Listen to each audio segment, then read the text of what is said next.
Hello दोस्तों, मैं जानती हूँ आप सभी खुश होंगे।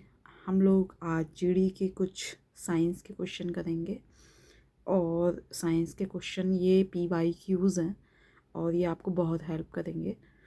चलिए तो फिर स्टार्ट करते हैं। फर्स्ट क्वेश्चन है, पराश्रव्य तरंगें वे तरंगें हैं जिनकी आवर्ती परिसर, जो पराश्रव्य तरंगें होती हैं उनकी आवर्ती परिसर कितनी होनी चाहिए?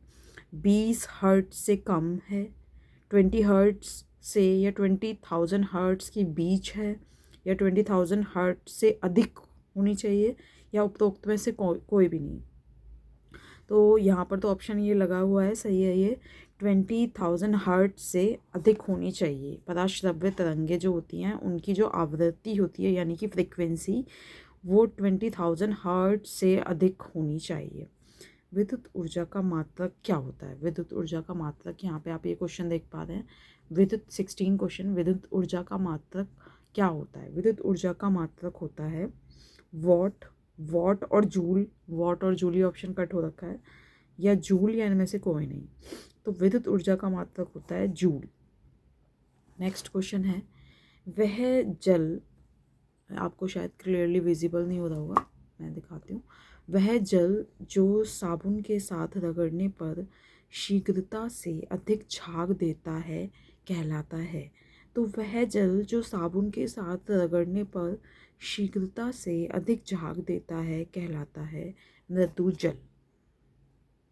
नेक्स्ट क्वेश्चन की तरफ करते हैं। विद्युत बल्ब का तंतु टंगस्टन का होता है क्योंकि उसका गलनांक बहुत अधिक होता है, उसका गलनांक बहुत कम होता है, उसका प्रतिरोध उपक्षेपणीय होता है, उपरोक्त में से कोई नहीं। तो विद्युत बल्ब का तंतु टंगस्टन का होता है क्योंकि उसका गलनांक बहुत अधिक होता है। क्या होता है? उसका गलनांक बहुत अधिक होता है। तो option number A. So option number A, उसका गलनांक बहुत अधिक होता है। विद्युत विद्युत बल्ब का तंतु टंगस्टन का होता है क्योंकि उसका जो गलनांक है बहुत अधिक होता है। और जो टंगस्टन का जो हम नॉर्मली यूज़ करते हैं वो करते हैं शल्य चिकित्सा के यंत्रों में, काटने वगैरह के औजारों में उसका यूज़ करते हैं। रेलगाड़ी की बाहरी मोटरों, बाहरी जो उसकी पटरियाँ होती हैं, जैसे टर्न लेती है रेलगाड़ी मोड़ों पर, मोड़ जो होते हैं उस पर थोड़ी थोड़ी ऊंची उठी हुई रहती हैं। क्यों ऐसा क्यों होता है? जो रेलगाड़ी की पटरियाँ होती हैं ऊंची उठी हुई रहती हैं, ऐसा इसलिए ट्रेन का भार कम हो जाए या कोई घर्षण बल उत्पन्न ना हो सके, घर्षण बल का मान अधिक हो जाए, आवश्यक अभिकेंद्र बल मिल सके। तो रेलगाड़ियाँ जो बाहर टर्न लेती है मोड़ से थोड़ी ऊंची हुई उठी रहती है क्योंकि आवश्यक अभिकेंद्रण बल मिल सके, आवश्यक अभिकेंद्र बल मिल सके। Option D. वह पिंड का पृथ्वी पर द्रव्यमान 6 किलोग्राम है। एक पिंड है कोई जिसका पृथ्वी पर जो द्रव्यमान है यानी कि मास उसका 6 kg है। यदि इसके द्रव्यमान को चंद्रमा पर मापा जाए तो कितना होगा? जनरली लोग क्या करेंगे, आपको पता ही है, जो वेट होता है वेट का 1/6 करते हैं। 1/6 आप करोगे, सपोज आपका वेट यहाँ पर सपोज दैट 60 है, ठीक है। तो चंद्रमा पर आप जाओगे तो 1/6 कर लो इसका, इट मीन्स आपका वेट 10 kg ही रहेगा। वेट कितना रहेगा? 10 kg ही रहेगा। लेकिन वही बात करें द्रव्यमान की, तो द्रव्यमान में कोई भी चेंजेस नहीं आएंगे, वो 6 किलोग्राम ही रहेगा क्योंकि द्रव्यमान में कोई भी परिवर्तन नहीं आता है, ठीक है। नेक्स्ट क्वेश्चन, रॉकेट के संरक्षण नियम के आधार पर कार्य करता है। रॉकेट डैश के संरक्षण नियम के आधार पर, जो रॉकेट है किस संरक्षण नियम के आधार पर कार्य करता है? तो रॉकेट काम करता है रैखिक संवेग के संरक्षण के नियम के आधार पर कार्य करता है। Option number C. निम्न में से कौन सी राशि सदिश है?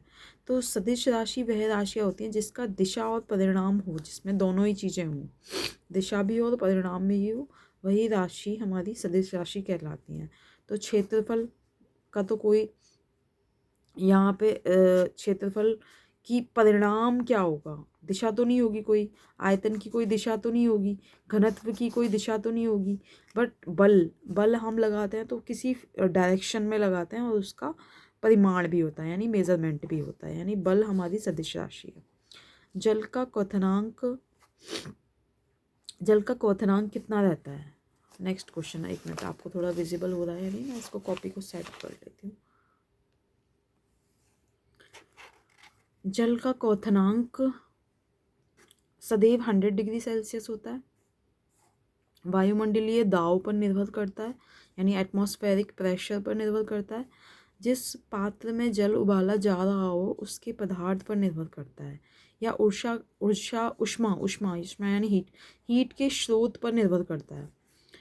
तो जो जल का क्वथनांक होता है वो 100 डिग्री सेल्सियस पर नहीं, वायुमंडलीय दाब पर निर्भर करता है। किस पर? वायुमंडलीय दाब पर निर्भर करता है, ऑप्शन बी। निम्नलिखित विद्युत चुंबकीय तरंगे में सबसे अधिक तरंग दैर्ध्य किसका है? सबसे अधिक तरंग दैर्ध्य किसका है? तो विद्युत चुंबकीय जो तरंगे होती हैं सबसे अधिक तरंग दैर्ध्य गामा किरणों का नहीं होता है, पराबैंगनी किरणों का भी नहीं होता है, प्रकाश की किरणों का भी चुंबकीय तरंग सबसे अधिक नहीं होता है। अवरक्त जो किरणें होती हैं उनका सबसे अधिक तरंग दैर्ध्य होता है। समान अणुओं के मध्य लगने वाला समान अणुओं के मध्य लगने वाला बल कौन सा वाला बल होता है?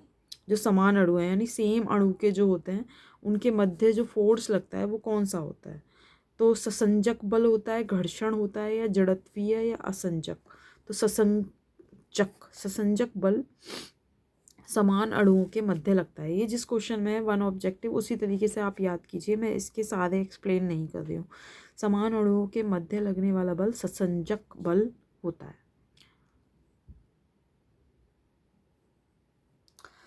नेक्स्ट क्वेश्चन, वायुमंडल, सामान्य ज्ञान के क्वेश्चन है। वायुमंडल की सबसे निचली परत है, वायुमंडल की सबसे निचली परत कौन सी होती है? निचली लेयर्स होती हैं, स्ट्रेटोस्फेयर, मीजोस्फेयर, थर्मोस्फेयर। तो सबसे निचली परत होती है हमारी क्षोभ मंडल, ठीक है। क्षोभ मंडल सबसे निचली परत होती है। उस क्षोभ मंडल के बाद है सेकंड हमारी समताप मंडल, ठीक है। समताप मंडल के बाद आएगी हमारी मध्य मंडल, मध्य मंडल इसमें दिया नहीं है, समताप मंडल, मध्य मंडल। उसके बाद आएगी आयन मंडल एंड देन ओजोन मंडल। निम्न में से प्राचीनतम वेद कौन सा है? प्राचीनतम वेद आपको सभी को पता होगा, ऋग्वेद सबसे प्राचीनतम वेद है। चंद्रगुप्त मौर्य ने अपना अंतिम समय कहाँ बिताया? तो चंद्रगुप्त मौर्य ने अपना अंतिम समय कहाँ पर बिताया था? चंद्रगुप्त मौर्य ने अपना अंतिम समय श्रवणबेलगोला में बिताया था। स्वतंत्र भारत के प्रथम भारतीय गवर्नर जनरल कौन थे? स्वतंत्र भारत जो हमारी 1947 स्वतंत्र भारत यानी इंडिपेंडेंस के बाद हमारे जो प्रथम गवर्नर जनरल बने हैं वो कौन थे? हमारे फर्स्ट गवर्नर जनरल, तो आपको भी पता होगा क्या? डॉक्टर राजेंद्र प्रसाद? नहीं, पंडित जवाहरलाल नेहरू तो प्राइम मिनिस्टर है हमारे। सच्चिदानंद सिन्हा अस्थाई अध्यक्ष थे हमारे, और डॉक्टर राजेंद्र अध्यक्ष थे हमारे, स्थायी अध्यक्ष थे, पहले फर्स्ट अध्यक्ष, ठीक है। तो चक्रवर्ती राजगोपालाचारी हमारे प्रथम भारतीय गवर्नर जनरल थे। नेक्स्ट क्वेश्चन, दो अक्षांशों के बीच की दूरी कितनी होती है? दो अक्षांश यानी कुछ इस तरीके से बने रहते हैं हमारे, तो इस तरीके से सर्कल में, तो ये जो डिफरेंस कितना होता है इनका डिफरेंस, तो 1 किलोमीटर इनका डिफरेंस रहता है। कितना? 1 किलोमीटर डिफरेंस रहता है। 0 डिग्री अक्षांश रेखा है हमारी भूमध्य रेखा, ये हमारी भूमध्य रेखा जो ऐसे सर्कल बना हुआ है उसको 2 पार्ट्स में सर्कल कर दिए, तो 0 डिग्री पर है ये, ठीक है। ट्रॉपिक ऑफ कैंसर है ना, और मीडियन, ये हमारी रेखा है, तो 0 डिग्री अक्षांश पर कट करती है रेखा है, भूमध्य रेखा कहलाती है। दो अक्षांशों के बीच की जो दूरी होती है वो 1 किलोमीटर होती है, ठीक है। भारत की सबसे लंबी नहर, भारत की सबसे लंबी नहर, क्वेश्चन आपको विजिबल हो रहा है? हाँ, तो भारत की सबसे लंबी नहर कौन सी है? शारदा, सरहिंद, इंदिरा गांधी, या बेतवा?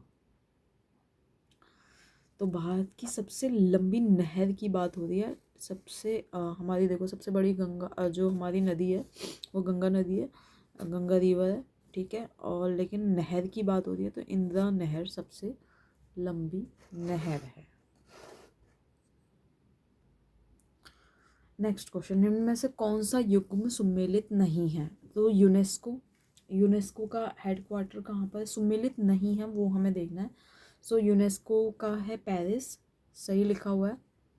विश्व बैंक वर्ल्ड बैंक कहाँ पर है? वॉशिंगटन डीसी, ठीक है। अंतर्राष्ट्रीय मुद्रा कोष कहाँ पर? न्यूयॉर्क नहीं। अंतर्राष्ट्रीय मुद्रा कोष यानी कि इंटरनेशनल मॉनेटरी फंड करके होता है इसका कुछ, मनी कोष करके है ये। तो यहाँ पर ये न्यूयॉर्क में नहीं है, ये भी वॉशिंगटन डीसी में ही है। कहाँ पर? वॉशिंगटन डीसी यानी यूएसए। सो अंतर्राष्ट्रीय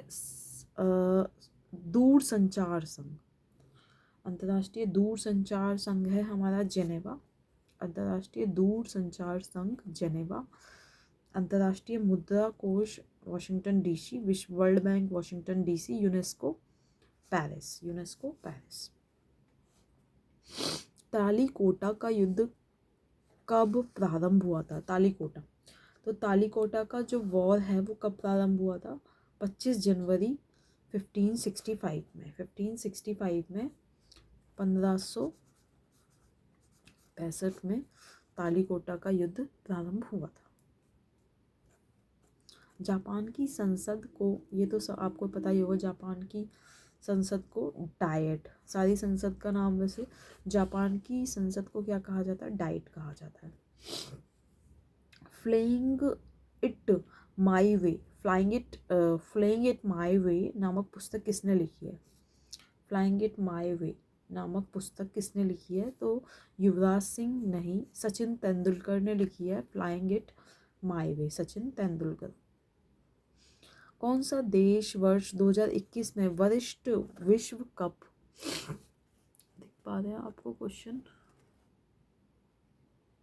हाँ, नेक्स्ट क्वेश्चन है, कौन सा देश, ये लास्ट क्वेश्चन आपको दिख रहा होगा विजिबल, ये कौन सा देश वर्ष 2021 में वरिष्ठ पुरुष विश्व चैंपियनशिप की मेजबानी करेगा? ये तो करंट अफेयर का है, करंट अफेयर तो अभी का आएगा।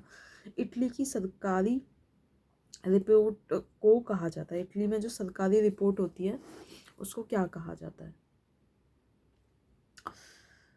तो इटली की सरकारी रिपोर्ट को क्या कहते हैं, क्या कहा जाता है? इटली की सरकारी कोई रिपोर्ट होती है तो yellow book no, grey book नहीं, green book yes, green book कहा जाता है।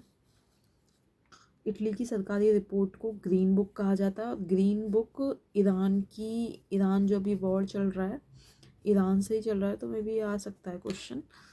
इटली की सरकारी रिपोर्ट को ग्रीन बुक कहा जाता है और ईरान की को भी ग्रीन बुक कहा जाता है। कौन सी प्रथा संसदीय प्रणाली को भारत की शून्य है? संसदीय प्रणाली शून्यकाल कहते हैं। तो शून्यकाल हम उसे कहते हैं 12 बजे से 1 बजे का जो समय होता है वो हमारा प्रश्न के ठीक बाद, यानी प्रश्नकाल के ठीक, क्वेश्चन टाइम होता है, प्रश्नकाल के ठीक बाद का जो समय होता है वो शून्यकाल होता है, ठीक है। किसके बाद? प्रश्नकाल के बाद, यानी कि 12 से 1 या अब तो 12 से 2 बजे का टाइमिंग हो गया है। 12 to 2 PM टाइमिंग हो गई है, 12 to 2 PM टाइमिंग शून्यकाल होता है, 2 बजे तक चलता है। विशेष आर्थिक क्षेत्र सीज की अवधारणा सबसे पहले शुरू की गई थी। तो विशेष आर्थिक क्षेत्र यानी सीज की अवधारणा सबसे पहले जापान में नहीं, चीन में शुरू की गई थी। विशेष आर्थिक क्षेत्र में ये जैसे कि देश विदेश से कोई सीमा क्षेत्र है, उससे अधिकतम सुविधाओं में विकास, डेवलपमेंट के क्षेत्र में सीज की अवधारणा सबसे पहले चीन ने शुरू करी है। अरुणाचल प्रदेश की राजधानी ईटानगर है। दमन व दीप की राजधानी क्या है? Silvassa. OTP one time password. Neeraj Chopra किस खेल से संबंधित है? नीरज चोपड़ा है हमारे क्रिकेट से बिल्कुल भी नहीं है, भाला फेंक से है। संचारित प्रणाली की खोज किसने की है? संचारित प्रणाली, तो विलियम हार्वे ने संचालित प्रणाली की खोज की है, विलियम हार्वे। बुलंद दरवाज़ा कहाँ स्थित है? बुलंद दरवाज़ा उत्तर प्रदेश में है, फतेहपुर सीकरी, जैसे अकबर ने बनवाया था बुलंद दरवाजे को, ठीक है। और आगरा शहर से कितने 43 किलोमीटर डिस्टेंस पर है, 43 किलोमीटर डिस्टेंस पर क्या है? बुलंद दरवाज़ा, जो कि फतेहपुर सीकरी में है, अकबर ने बनवाया था। मुर्शिद कुली खान, अलीवर्दी खान, मुर्शिद कुली खान, अलीवर्दी खान, सिराजुद्दौला कहाँ के नवाब थे? तो मुर्शिद कुली खान, अलीवर्दी खान, सिराजुद्दौला सबसे पहले जो अंग्रेजों ने बंगाल पर कब्जा किया था, तो ये तीनों बंगाल के थे। गुगली, गुगली शब्द किस खेल से संबंधित है? तो गुगली शब्द है हमारा कबड्डी से बिल्कुल भी नहीं है, हॉकी से भी नहीं है, क्रिकेट से है। तो गुगली शब्द क्रिकेट से रिलेटेड है। प्रवीण तबड़े किस खेल से रिलेटेड है? तो प्रवीण तबड़े, जिससे गुगली रिलेटेड है क्रिकेट से, उसी तरीके से प्रवीण तबड़े, प्रवीण तबड़े प्रवीण तबड़े किस खेल से संबंधित है? प्रवीण तबड़े भी हमारे क्रिकेट से ही संबंधित है।